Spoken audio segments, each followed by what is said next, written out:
오늘은 이야기를 한 두 가지 해드리겠습니다.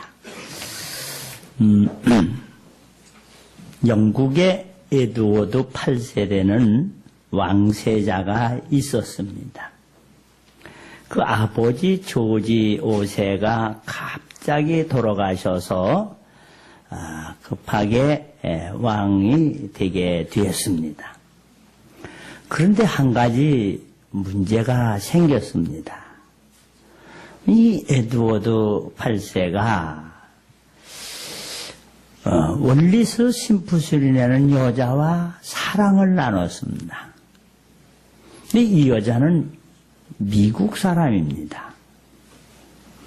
또 어떻게 보면 이혼한 여자예요. 이 왕이 됐지만 결혼을 해야지 될 거 아닙니까? 근데 이 일이 국회에서 반대가 일어났어요. 어떻게 영국의 자존심이 있지?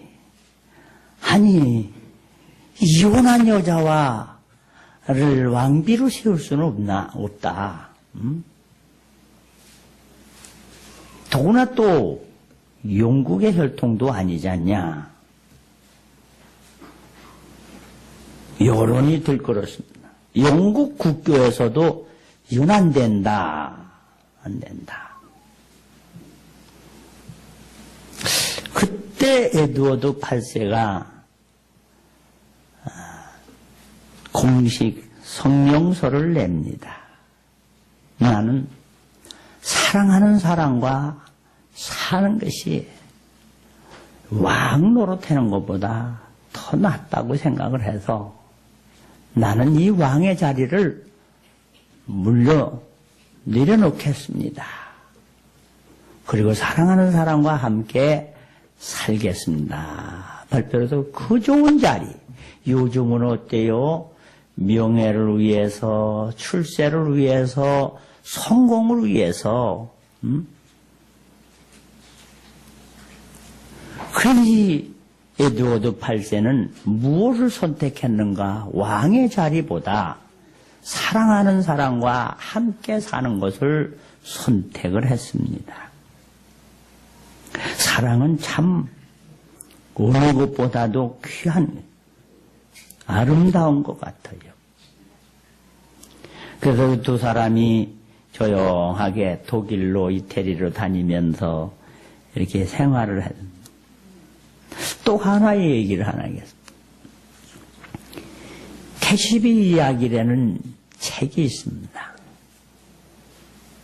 캐시비는 아주 예쁘고 또 아주 청명하고 그 대학을 수석으로 졸업을 했습니다. 그런데 이상하게 그 사귀던 남자가 다른 여자를 이렇게 다른 여자한테 마음이 가버린 거예요. 사랑에 배신을 당한 거예요. 얼마나 낙심이 되고 좌절이 되는지 사랑을 그 여자가 집을 나가버립니다. 집을 나가서 그냥 막 마음 내키는 대로 그냥 막 사르기 시작을 합니다. 그렇게 공부도 많이 했고 인물도 좋지만 마음이 상처를 입으니까 그냥 맘 내키는 대로 그냥 막 술도 먹고 춤도 추고 즐기니 막 창녀노릇도 하는 거예요. 창녀노릇도 하는 거예요. 그러다 보니까 마약도 먹고 그냥 막 아무렇게나 살아요. 뭐가 없어서 사랑을 상실하니까 모든 꿈이 깨지는 거예요. 막 함부로 살다 보니 몸이라는 거는 하나님이 주신 몸을 잘 보관해야지 되는데 함부로 살다가 몸에 병이 들었습니다. 인생이 괴로웠습니다. 즐거움이 없습니다. 그래서 강물에 빠져 죽으러 갑니다. 아무도 없는 강에 가서 이렇게 빠져 죽으려고 하는데 내려다 보니까 자기 얼굴이 이렇게 물에 보이잖아요. 근데 자기 얼굴에 겹쳐서 누구의 얼굴이 보이느냐? 어머니의 얼굴이 떠오르는 거예요. 아마 어머니를 닮았나 보지요. 어머니의 얼굴이 떠오르는. 집을 나가 서식 없이 산 나를 우리 어머니는 얼마나 기다렸을까. 죽기 전에 한 번 엄마 얼굴이나 보고 죽어야겠다. 돌이켜서 자기 집을 찾아갑니다. 깜깜한 밤인데 이상하게 자기 집 앞엔 불이 환하게 켜 있어요. 이 밤중에 무슨 일이 있나 하면 가니까 문을 열으니까 말이요. 문이 잠겼으려니 생각했는데 문이 스르륵 열리는 거요. 가서 멈칫하다가 방문을 잡아당기니까 방문도 그냥 스르르 열리. 문 열리는 소리에 그 어머니가 벌떡 일어나면서 캐십이야. 아니 엄마 무슨 일 있나? 무슨 일이냐? 왜 이렇게 불을 켜놨어요? 네가 집을 나간 후부터 단 하루도 밤에 불 꺼놓은 날이 없단다. 행여나 오늘이 나올까 내일이 나올까 10년을 하루같이 문을 닫지 않고 왜 내 딸이 돌아올 때 잠 한번 제대로 깊은 잠을 못 자고 선잠을 산 어머니의 옛날의 모습이 아닌 그 늙은 모습, 그 모습에 그 캐시비가 어머니는 나는 부모를 버리고 떠났는데 어머니는 하루도 나를 잊은 적이 없다. 하루 나를 안 기다리는 날이 없다. 밤마다 불 한 번 꺼본 적이 없다. 그래서 이 캐시비가 어머니의 사랑 앞에 정말로 잘못을 뉘우치고 새롭게 출발하는 그런 캐시비 이야기가 있어요. 이거보다 오늘 에드워드의 8세 사랑하는 것보다 캐시비의 어머니의 그 사랑보다 더 큰 사랑이 있습니다. 그게 무슨 사랑일까? 예수님의 사랑인 줄 믿으시기를 바랍니다. 예수님은 우리가 돌아오기를 얼마나 기다리시는지. 보라냐가 내 문 앞에 서서 내 문을 두드리노니 문을 열고 나와 더불어 먹고 마시자. 할렐루야. 예수님은 우리의 마음문을 두드리십니다. 로마서 5장 8절 말씀합니다. 우리가 아직 죄인 되었을 때에 그리스도께서 우리를 위하여 죽으심으로 하나님께서 우리에게 대한 자기의 사랑을 확정하셨느니라. 생명을, 목숨을 우리를 위해서 건지셨다. 이제 우리라고 읽지 마세요. 나를 위해서. 따라서 하자. 나를 위하여. 우리 주님은 나를 위해서 그 좋은 하늘왕궁 버리시고 그 하늘보좌를 버리시고 낮고 천한 이 땅에 사람의 몸을 입고 오셔서 사람만도 못하게 사람의 종이 되어 우리를 섬기고 사랑함으로 사랑을 섬기며 희생하여 내가 너를 위해 산다. 너의 죄와 허물은 내가 감당할 테니 너는 나만 믿어라. 할렐루야. 사람의 사랑은 한때는 뜨거울 수 있습니다. 한때는 변절될, 한때는 잘할 수 있습니다. 그런데 이게 영원하지 못할 때가 많아요. 교회가 사랑을 많이 외치지만 요즘 보면 교회에서 막 다툼이 일어나는 걸 많이 봐요. 사랑을 빙자로 이단 같은 데는 뭐요 돈을 착취하고 그렇잖아요. 뭐 신천지든지 뭐 이런 데를 보면 사랑 우리가 진짜 사랑했는데 그러면서 땅 사고 집 사고 선물 사고 땅 사고 결국에는 교인들은 다 종말이 뭐 2, 3년 내에 온다면 있던 것도 팔아서 베풀어야지 될 거 아니냐 이거요. 새 세상 새 하늘이 온데 지금 돈이 무슨 소용이 있으며 지금 땅이 무슨 소용이 새 하늘 새 땅에서 살 건데 다 사랑을 빙자해서 미국에 말이요 어느 의사 선생님이 안식구가 병이 났어요. 그래서 심장을 이식을 해야 되는데 참 귀한 일로 그래도 남편 의사 선생님 심장이 이 안식구애한테 맞더라는 거예요. 그래서 다른 의사를 시켜서 자기가 수술을 해서 심장 이식을 시켜서 안식구를 살려줬습니다. 자기 안식구를 위해서 심장을 하나 띄워줬단 말이에요. 근데 얼마 있다 보니까 이 안식구가 다른 남자하고 눈이 맞아가지고 다른 남자하고 눈이 맞아서 바람이 나버렸어요. 그러니까 이 남편이 하도 화딱지가 나니까 재판을 걸었어요. 내 심장 내놔라. 내 심장까지 떼어줬는데 나를 버리고 다른 남자한테 눈이 맞. 사람은 그런 거예요. 그렇게 재판을 어떻게 판결을 내려요 그거. 그래도 아직도 결정을 못하고 있대요. 타임지에 보니까 참 재밌는 얘기 있어요. 사람은 변해요. 믿지 못할 사람 의지하지 말고 영원히 변함없는 하나님의 사랑, 우리 예수님의 사랑, 그 사랑 가운데 우리가 흔들리지 말고 이 사랑을 받았으니 우리 사랑 받은 것만 가지고 아이고 고맙습니다, 아이고 은혜네요, 아이고 감사합니다만 하지 말고 따라가다 이제 너도 남을 사랑하며 살아라 말씀하고 있습니다.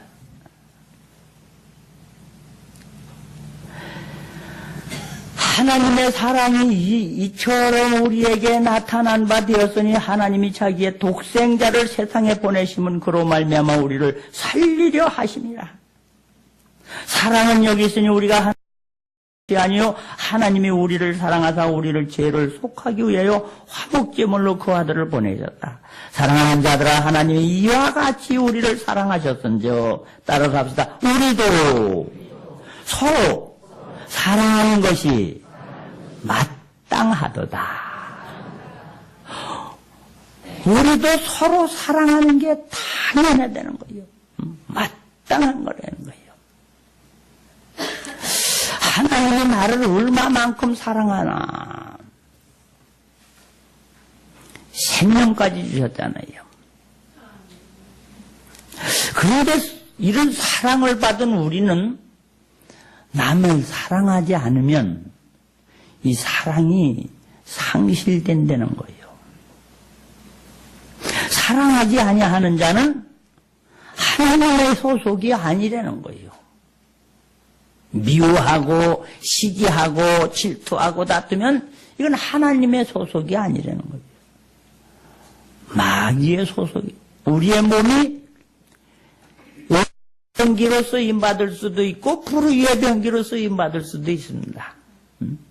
옳은 일에 우리 몸을 사용할 수도 있지만 나쁜 일에도 쓸 수 있거든요.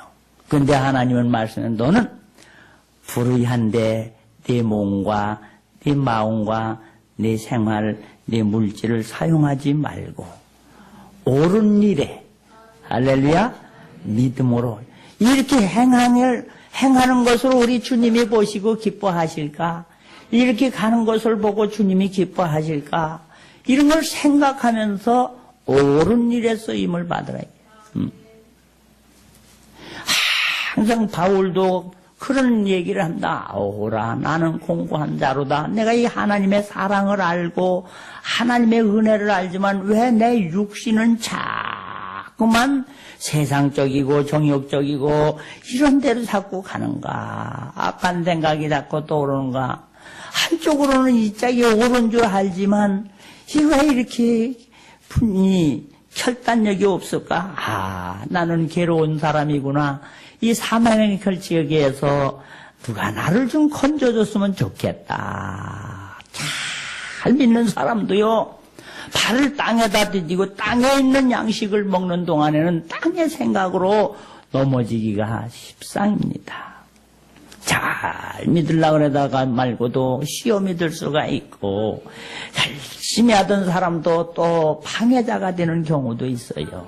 그래서 우리는 항상 흔들리지 않고 견고하게 서서 말씀 위에 서서 살아가려니까 이런 사순절 기간 동안에는 나를 쳐서 복종을 시키면서 주님의 사랑을 다시 한번 묵상을 하고 하나님의 말씀을 또 읽어보고 눈에서 떠나지 않게 하고 할렐루야. 우리는 이 사순절 기간에 남보다 나 자신을 살펴서 내가 지금 하나님에 속한 자일까? 이 믿음 안에 사는가? 근데 난 믿음으로 산다 그러지만 너무 세상 것을 너무 좋아하고 사랑하고 있지는 않은가?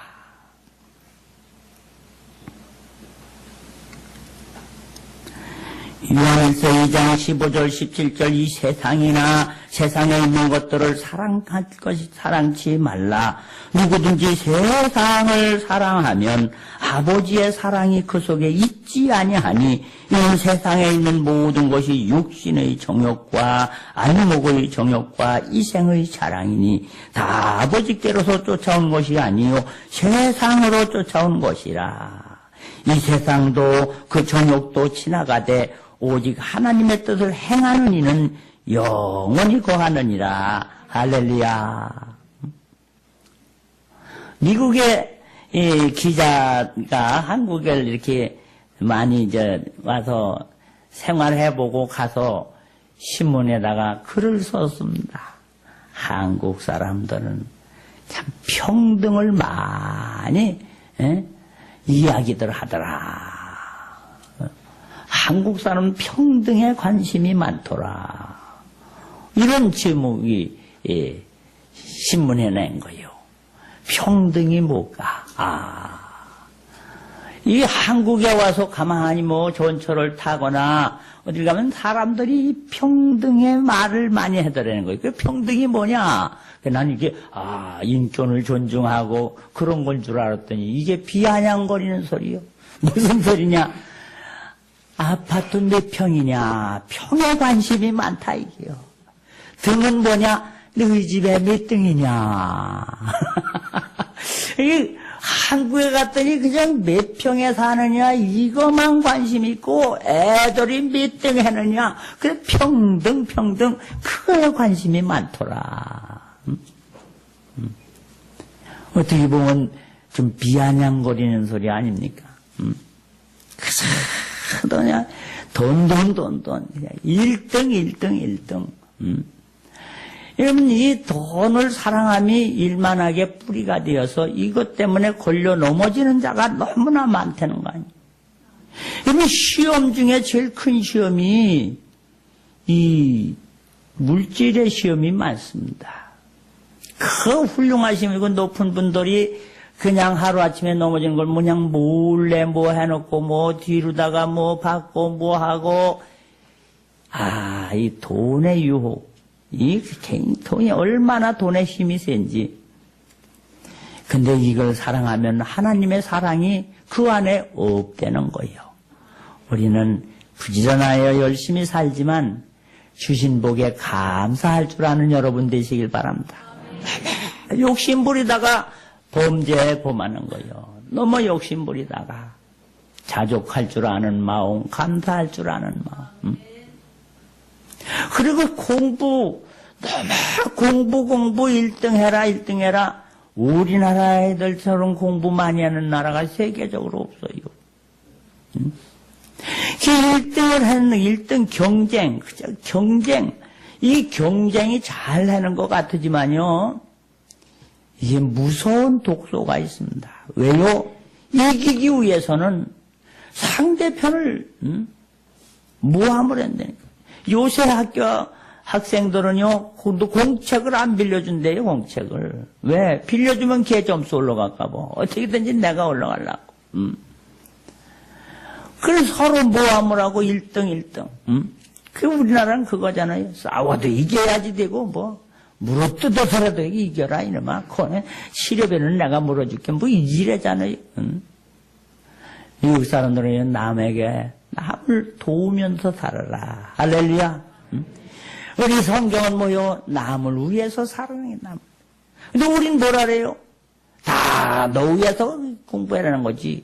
너 위해서. 예? 너 잘 되라 그러는 거다. 그렇게도 경쟁.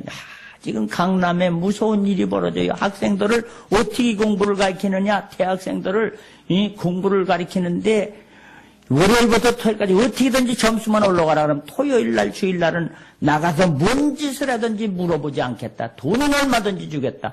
이렇게 가르쳐요. 이게 짐승을 가르쳐 놓는 거예요. 그러니까 애들이 돈 얼마든지 준대. 노는 거 상관 안 한다니까는 왜 공부를 열심히 하느냐? 즐기려고. 하여튼 1등만 해라. 점수만 올라가라. 그럼 돈은 네가 달려는 대로 준다. 너 토요일날 일요일날은 맘대로 놀아라. 절대 뭐 물어보지 않겠다. 이게 교육입니까? 그러니까 애들이 왔다 이거 점수만 올렸다 하면은 내 맘대로 할 수 있구나. 그래서 바람도 피우고 못된 짓도 맘대로 하고 토요일날 일요일날은 그냥 뭐 아무 짓이나 해도 상관없는 거예요. 왜? 점수만 올라가면 되니까. 그렇게 해서 점수 올린 아이들이 판사가 되고 검사가 되고 그런 아이들이 의사가 된다고 생각을 해보세요. 우리는 너무 사랑 없는 모든 것 다 아무것도 아니에요. 할렐루야. 참 무서운 세상이에요. 어떻게 자녀를 그렇게 가르쳐서 공부를 못하더라도 사람 되게 해야지. 사람이 사람 되게 하는 게 이게 인간 교육이지 무슨 기계 마냥 점수만 올라가면 되느냐 이 말이야. 점수만. 영어 점수. 요새 아이들이 실력이 없어서 공부를 못해서 이렇게 불효자 가집니까? 하나님의 뜻을 저버린 세상적인 것에 마음 뺏기다 하는. 사랑이 없는 모든 것 허탄한 것입니다. 요새 뉴스 인터넷을 보니까는 일본에 있는 어떤 여자가요 시집을 가가지고 남편을 살살 독약을 먹여가지고 죽이고서 보험금 타고 또 시집가고 이게 7 남자를 죽이고서 어마어마한 돈 보험료를 타가지고 누리고 산다. 그런 게 인터넷에 떠올랐어요. 돈이라면 신랑도 죽이는데. 그러니까 그 뉴스도 너무 그런 걸 보내니. 그러니까 한국 여자들이 그거를 보더니, 딱 이렇게 좋은 방법이 있는 걸 여정 몰랐네. 그래가지고, 그래서 우리나라 여자들이 또 신랑을 살살 청산가리를 먹여가지고, 그래서 남편을 청산가리 먹여서 죽여가지고, 4시간 만에 죽었잖아요. 여러분, 우리는 하나님의 사랑을 모르고 하는 모든 일이 다 험한 거예요. 세상적이고 육신적이고 정욕적이고 이런 것을 내려놓고 서로 불쌍히 여기며 서로 인자히 여기며 그러므로 만물의 마지막이 가까웠으니 그러므로 너희는 정신을 차리고 근신하여 기도하라. 무엇보다도 따라 삽시다. 열심으로 서로 사랑하라. 여러분, 이 나그네 같은 인생길, 짧은 인생 서로 사랑하는 것만이 하나님의 나라의 기록이 되는 줄 믿으시길 바랍니다. 서로 사랑하고 서로 용서하고 서로 이해하고 말이에요. 서로를 세우자. 사랑은 허다한 죄를 돕느니라. 서로 대접하기를 원망 없이 하고 각각 은사를 받은 대로 하나님의 각양 은혜를 맡은 선한 청지기 같이 서로 봉사하라. 따라서 합시다. 서로 사랑하라. 서로 용서하라. 서로 봉사하라. 이것이 마지막을 사는 인생의 제일 지혜로운 삶의 생활의 자세입니다. 요한일서 5장 예수님께서 그리스도이심을 믿는 자마다 하나님께로서는 한 자니 또한 내신 이를 사랑하는 자마다 그에게 난 자를 사랑하느니라. 우리가 하나님을 사랑하고 그의 계명을 지킬 때에 이로써 우리가 하나님의 자녀 사랑하는 줄을 아느니라. 하나님을 사랑하는 것은 이것이니 그의 계명을 지키는 것이라. 오늘 하나님의 계명 중에 가장 큰 계명이 뭡니까? 내가 새 계명을 주노니 따라서 합시다. 서로 사랑하라. 이 말씀을 이번 주간에 서로 사랑하라. 서로 물고 먹으면 서로 망하고 만다. 부부지간에, 형제간에, 이웃간에, 성도들 간에 최선을 다해서 사랑하며 이해하고 봉사하며 섬기며 사는 한 주간이 되시기를 주님의 이름으로 축원합니다.